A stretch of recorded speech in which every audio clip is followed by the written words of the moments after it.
Hello everyone! Pupunta pa lang tayo ngayon sa birthday party ng ating friend kasi na-invite tayo doon sa kanilang bahay. So para panangadi ang tawag doon. 30 minutes drive lang from here. So, see you later guys!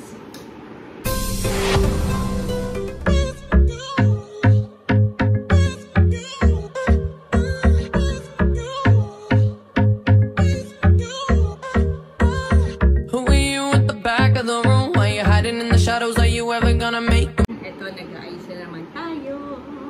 Aayos na naman tayo ngayong araw na to kasi na-invite tayo ng ating friend na tiga Parapangadi.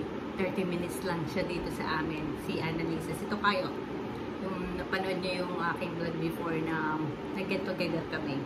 Tagal-tagal na rin kami nagkikita. So pupunta ako dun sa bahay nila kasi na-invite tayo. Birthday ng anak niya ngayon. October yung anak niya. October yan. So October 15. Birthday ng anak niya. So, naimbitahan tayo. Kaya ito, nag-ayos tayo para pupunta doon. Siyempre, makikikain lang naman tayo. Makikikain lang naman tayo. At siya mag-celebrate. But before that, dalhin ko muna pala yung anak ko sa hospital. Kasi medyo na-slight mild accident siya. Sumemp lang sa scooter. So, kayo ingat-ingat dyan sa mga may anak dyan na mga binata na matitigas ang ulo. Okay? So, yun, payo ko lang, yun ako, mahirap talaga mga generation ngayon, napakatigas ng ulo. Na tayo magagawa dyan.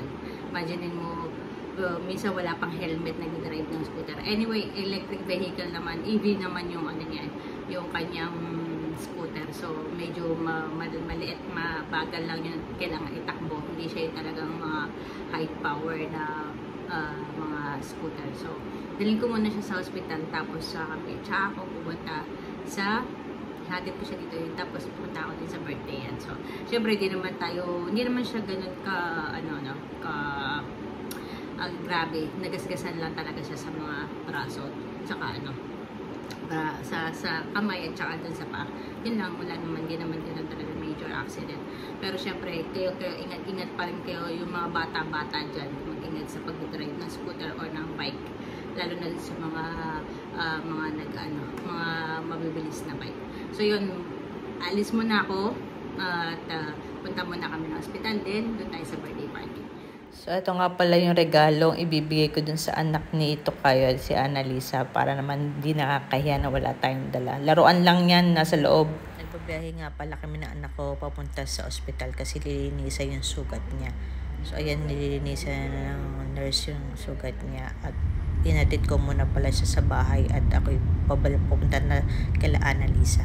Dito na tayo sa bahay ni Tokayo, ni Annalisa. Ang ganda ng area nila. Ayan o, kita mo. Puro may mga coconut tree. Ayan. O, pasok na tayo sa loob ng bahay nila. Si Annalisa, si Tokayo. Nagpe-prepare na siya ng juice para sa akin. At saka may bisita pa siya. Si Umo. Ito yung anak niya. Happy birthday to you. What is your name? Ha?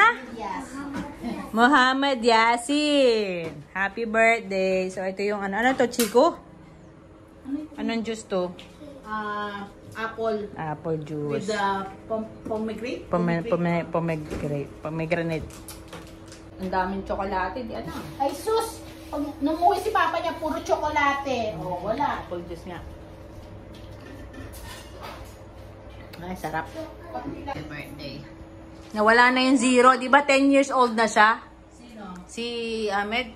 Si Yasin. Yasin. Naging 7 ba yan? Akala ko 7 years old pa lang pala ito siya. Akala ko naman 10 years old na si Yasin.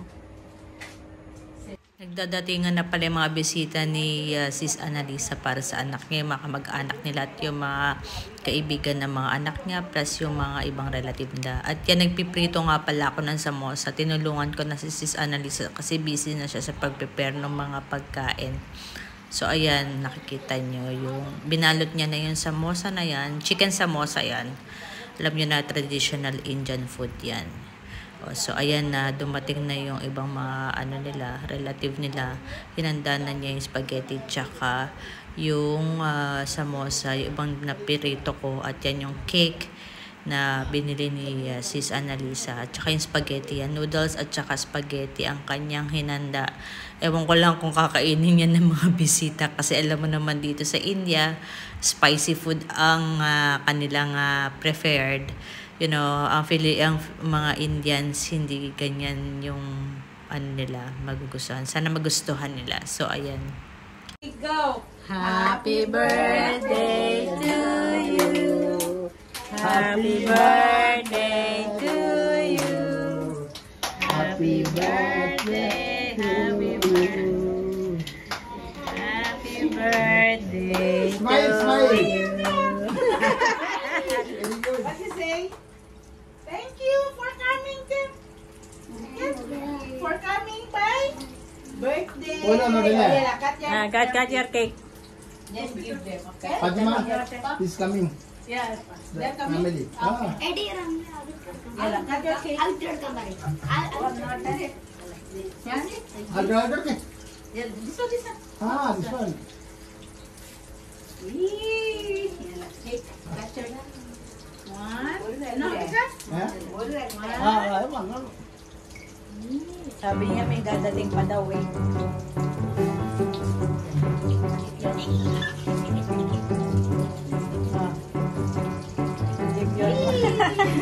one more. No, give your Uma first. Uma, give Uma. That's Uma.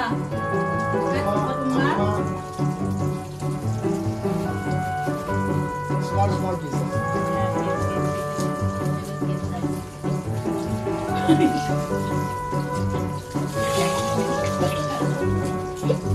Yan na. It's okay.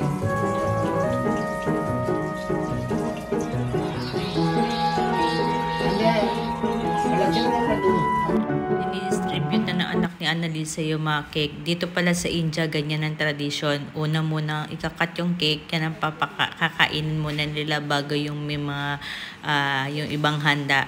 Unlike sa atin sa Pilipinas na kailangan munang kumain yung mga bisita nung hinanda, yung mga main course, tapos tsaka last yung cake. So dito iba. Bawat iba talagang bansa ay may kanya-kanyang tradition at culture, di ba? Pero dito kailangan nating sumunod dahil nga nandito tayo at ito yung mga nakagawian nila. So yan, gustong-gusto nila yung cake na yan dahil masarap siya. Nag-alisa na pala yung mga bisita at ito dumating na pala sila sa Lama. At ayan yung mga anak niya, ang gugulo niyang bata na yan. Lama! Hello, everyone! Ayan, ang ating another Pilipina from Patambi. 3 oras ang kanyang biyahe. Ayan, ay! Say hi. Say hi to my vlog. Say hi everyone. Hi. Hi everyone. Ayan, gusto nila. Hi, Bismillah, Allahu Akbar. What they are doing here? What? Ay nako, there, don't play. That's the cake. Play the cake. Don't play the cake. Let's eat. Hindi nila ginalaw. Filipino time na. Kanina mga Indian time, hindi nila kinain yung spaghetti tsaka noodles. Walang kumain, samosa lang naubos. Ayan, kain na tayo. Ayan, ako'y uuwi na. Ito si Salama at Thank si you sa pagdating dito Fatima sa Annalisa. bahay. Alam nyo ba, ang kanyang Muslim name is Fatima din, which is Fatima din ako. Also, Annalisa. din. Ano ba yan, di ba? What a coincidence. Kaya, Happy birthday ulit sa anak mo. Andon. Diba? Ayan na, ang gugulong mga anak. Ayan, yung mga anak ni Salama. Say hi. Say hi to everyone. Hi, and bye. Thank you, Thank you, Tita. Thank you. Thank you, Tita. Welcome. You will watch this one in my vlog, ha? Okay? You'll see your face there, ha? Bye. Say bye-bye. Ano, ito naman. Tingnan natin ano naman ginagawa ang magugulong bata. Ayan, o. Magugulong mga bata. Filipino-Indian. Half-half. O, sige na. Bye-bye na, guys. God bless. Stay safe. See you. Bukas naman, ano kami, sa Kakad. Sa next vlog ko, yung Kakad ulit. May housewarming naman tayo. Pilipina ulit. Atin na natin. O, sige na. Bye-bye na. Bye. God bless. Stay safe. A breathless whisper tells me it's over.